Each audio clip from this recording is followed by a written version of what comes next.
স্বাধীনতার মাত্র 2 বছর যেতে না যেতেই বাংলাদেশে ক্ষুধার জ্বালায় 15 লাখ মানুষ প্রত্যক্ষ এবং পরোক্ষভাবে মৃত্যুবরণ করে, যে ইতিহাস অনেকের অজানা। 71-এর মুক্তিযুদ্ধ কৃষি উৎপাদনে চরম ব্যাঘাত ঘটে, 72-এর খরা আর 73-এর বন্যা।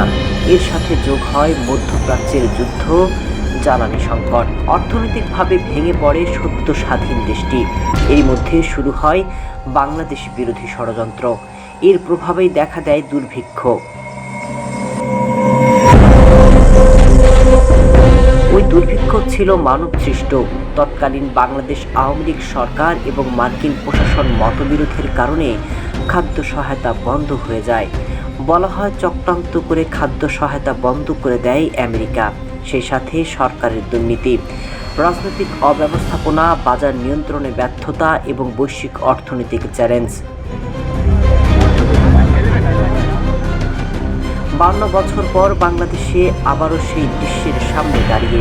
আওয়ামী লীগ সরকারের পতনের পর বাংলাদেশের ভঙ্গুর অর্থনীতির দশা সামনে এসেছে। হাজার হাজার কোটি টাকা লুটপাট, সাথে বৈদেশিক ঋণ। অন্তর্বর্তী সরকারের আমলে আবারও দুর্নীতি। ঠিক বাংলাদেশ যখন গভীর খাদের কিনারায়, তখন ক্ষমতায় বিএনপি সরকার।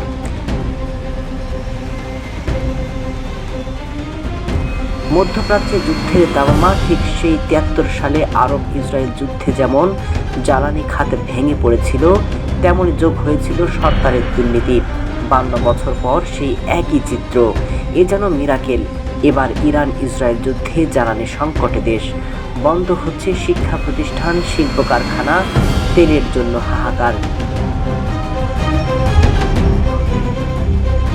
এরই মধ্যে দুর্নীতিতে জর্জরিত দেশে বড় সংকট। হু হু করে বাড়ছে নিত্যপণ্যের দাম। মধ্যপ্রাচ্যে যুদ্ধ আরেক সপ্তাহ চললে ভেঙে পড়বে দেশের অর্থনীতি। ঠিক দেখা যেতে পারে সেই দুর্ভিক্ষ।